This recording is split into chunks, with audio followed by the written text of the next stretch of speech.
వరుసలు ఉన్నటువంటి హైవే, చాలా పెద్ద హైవే కూడా. కానీ పెద్ద సంఖ్యలో అటు బస్సులో కానీ లేదా వెహికల్స్ కానీ వెళ్తూ ఉంటాయి. ఎందుకంటే ఈ టైంలో చాలా బస్సులు కూడా అటు హైదరాబాద్ నుంచి కానీ కర్నూలు నుంచి బయలుదేరినటువంటి బస్సులన్నీ కూడా బెంగళూరుకు వెళ్ళేటువంటి మార్గం. అదే సమయంలో అంటే ఇతర వాహనాలు కూడా ఏదైతే లారీలు కావచ్చు, కార్లు కావచ్చు, ఇలాంటివి కూడా వెళ్తూ ఉంటాయి. కానీ ఆ టైంలో సహజంగా ఏంటంటే రోడ్ అయితే క్లియర్గా ఉంటుంది. సరే, ఈ ప్రమాదం జరిగిన కొద్దిసేపటికే తర్వాత నుంచి కూడా వర్షం కూడా అక్కడ పడింది. అయితే ప్రమాదం జరిగినప్పుడు వర్షం తర్వాత కురిసినట్లుగా తెలుస్తోంది.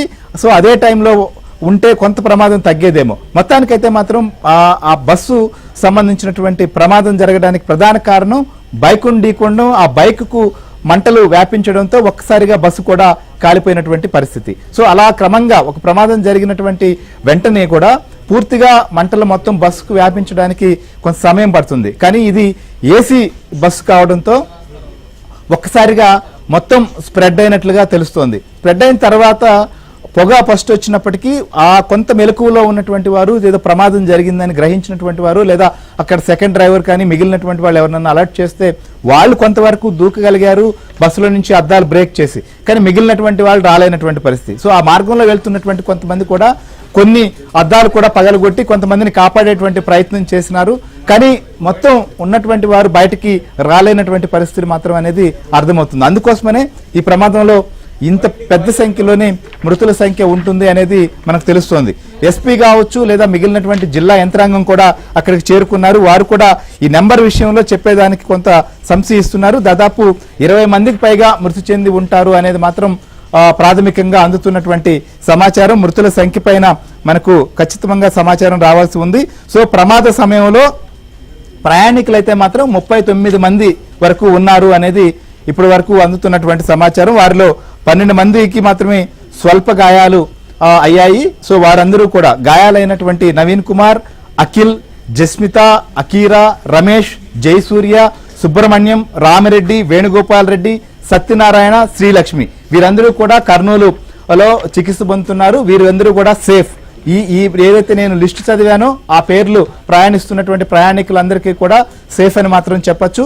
మిగిలినటువంటి వారి పరిస్థితి ఏంటి అనేది చెప్పలేనటువంటి పరిస్థితి. అయితే ఈ ప్రమాదం జరిగినటువంటి తీరు లేదా బస్సు దగ్ధమైపోయినటువంటి పరిస్థితిని అక్కడ మొత్తం కూడా పరిశీలిస్తే దాదాపు 20 మందికి పైగా మృతి చెంది ఉంటారు అనేది ప్రాథమికంగా ఒక అంచనా. అయితే మృతుల సంఖ్య పైన కూడా అధికారికంగా ధృవీకరించాల్సి ఉంటుంది. సో ఇది ప్రైవేట్ ట్రావెల్స్ బస్సు మొత్తం కూడా ఏసీ సర్వీసులు, ఇప్పుడు స్లీపర్ సర్వీసులే ఎక్కువగా నడుస్తున్నాయి ప్రైవేట్ ట్రావెల్స్.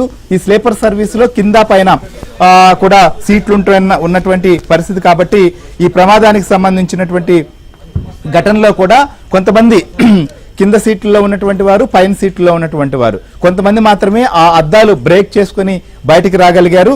సో దాదాపుగా 38 నుంచి 44-46 మంది వరకు ఈ ప్రైవేట్ ట్రావెల్స్ లో ప్రయాణం చేసేటువంటి అవకాశం ఉంటుంది. ఒక్కొక్క బస్సును బట్టి ఆయా కెపాసిటీ కూడా ఉంటున్నాయి. కొన్ని దాదాపు 38 మంది వరకు పరిమితం చేస్తే కొన్ని ట్రావెల్స్ బస్సులో 40 మంది వరకు ప్రయాణించేటువంటి పరిస్థితి కూడా ఉంటుంది.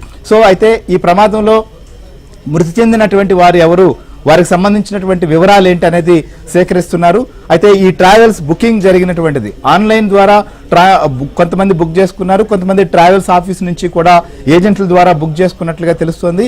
సో వారికి సంబంధించిన డీటెయిల్స్ అన్ని కూడా ఆ బస్సు బయలుదేరేటప్పుడు హైదరాబాద్లో కావచ్చు వాళ్ళందరూ కూడా అన్ని చెక్ చేసుకుంటారు. వారికి సంబంధించిన ప్రయాణికుల పేర్లు ఏంటి, వాళ్ళ ఫోన్ నెంబర్లు, ఆ వివరాలన్నీ కూడా ఉంటాయి. సో ఆ వివరాలన్నీ కూడా తెలుసుకుంటున్నారు.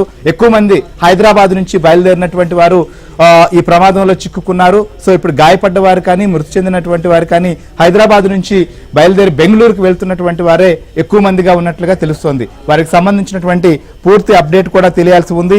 సో ఈ ప్రమాదం పైన కొద్దిసేపటి క్రితమే ఆంధ్రప్రదేశ్ ముఖ్యమంత్రి నారా చంద్రబాబు నాయుడు కూడా స్పందించారు. బస్సు దగ్ధమైనటువంటి ఘటనలో పలువురు చనిపోవడం పైన తీవ్రమైనటువంటి విచారాన్ని వ్యక్తం చేశారు.